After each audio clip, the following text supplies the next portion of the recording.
And welcome back. Well, tall trees and power lines are not a good combination. Anyone that's had the power go out during a storm knows that. So today, a new initiative that supports low-growing native species under transmission lines to help attract birds, butterflies, and other pollinators. Melinda Myers is here to talk about the Grow Smart program with the American Transmission Company. I feel like, you know, we see you all winter. We go without seeing you, rather. And then in the spring, like a flower, you bloom again and you're back. Well, and I think that's the great part about spring. Planting, I was working late last night, but I was getting ready for this, working with my plants, and it wasn't work. It was therapy. You know, it felt good. And it's exciting, and you know, winter's long here, but boy, spring just helps renew our energy. Isn't that the truth? Okay, so let's talk a little bit about this initiative, because it's really important that we bring in native species, low growing under transmission lines. You bet. You mentioned trees, they don't make a good combination, and nobody wants to go out and butcher the trees. The arborists don't want to do it. They don't want to remove trees. So the idea is, let's start with the right plants, or if we have to remove a tree, let's put the grow low species. And natives are excellent. They bring in the pollinators, so good for monarchs and bees and butterflies. We get to enjoy those visitors. And if they have to come and do any work on the transmission lines, these will recover much more quickly. Okay, I see. So it's a good thing. So it's good for our native bees and butterflies and pollinators, good for us, and easy recovery, which is so important. Because you have to be realistic about the fact that they might have to do work on them. So it's best to kind of anticipate that. All right, so what is Grow Smart? It's ATC's Grow Smart, right? Right. American Transmission Company, again, it's an initiative to get people to get rid of those tall trees and shrubs, if you have them, that are interfering with the transmission lines, and put in low-grow plants so that, again, we're avoiding that issue of conflict, and we're doing something good for the environment. Are there benefits to low-growing plants if you're not by a transmission line? You bet. And one of the things we want to share is all these great plants for pollinators, because, as I mentioned, they're great for bringing in butterflies. We're giving away common milkweed seeds this year. Is there one of these? Not here. It's being delivered at the zoo, because we're going to plant some in a butterfly garden this weekend. But it looks like this on the package, on the seed package? Exactly. And some people may go, milkweed, it's a weed. Well, you know what? It for a long time it's been maligned, but it's the favorite food of monarch butterflies, and there's a big movement to bring them back into the landscape. And if you don't have a lot of room, just remove the flowers once they fade, as they're fading or before the seed pods open, and you control the spread so you don't get those seeds blowing all over. If you have a lot of room, let them propagate, which is what I like to do. I like that. So you brought examples of some of the best that are native, low growing. These are all transmission line friendly. Yeah, I like that. Exactly.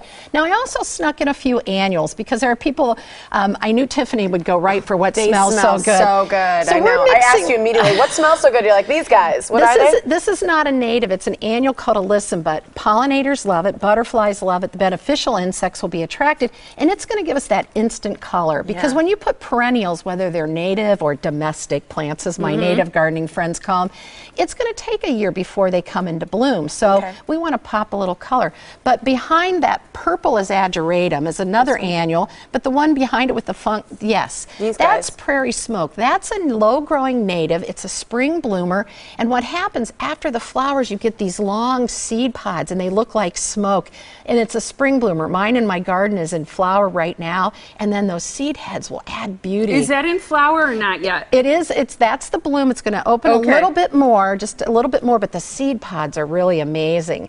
The blue behind it, right to your left, Tiffany, that's woodland phlox. More lavender. Or lavender. You're right. It's, you know, it's the horticulture blue. Anything close we call blue. But you're right, it's lavender. That's woodland phlox. So if you have a shady area or woodland edge, this is the plant you want to grow. Now, we often see a plant that's kind of that kind of purple or white or pink growing along the woodland edge. That's an invasive dame's rocket. This is the one we want with 5 petals. Now, that is columbine. Great for hummingbirds. This is our native columbine that will reseed readily. Another spring bloomer will tolerate sun or shade. So even if you have a shady landscape, you can add a few of these pollinator plants. What is this one? Because I love the smell of this. It's ridiculous how good it smells. This is hyssop. This is an annual form. Again, we're using for a little color, but we're going to be planting a perennial form known as agastache, agastache, stacky. So I like the common name hyssop, much easier, less arguing. Has a licoricey, kind of spicy smell to it. And it's wonderful. So the perennial form will give you nice color in summer. And so I just brought along one as an example. It's a little, the perennial form, the native, has a little stouter bloom, so a little more impact. And you have native grasses too. You bet. And native grasses, this is prairie dropseed, which fits nicely in a natural or formal garden as well as a prairie planting.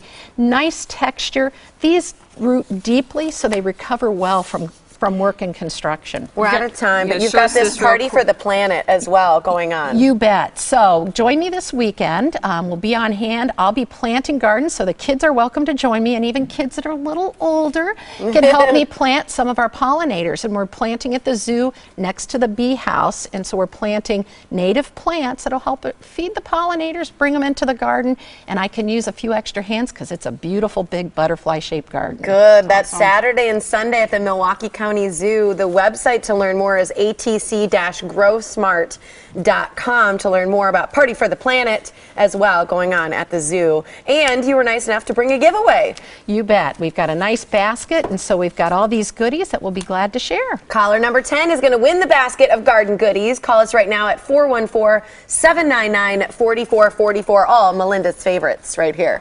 So love it. Thanks, Melinda. You bet. Thank you. Great Tis to the see you. season. Thank you so much.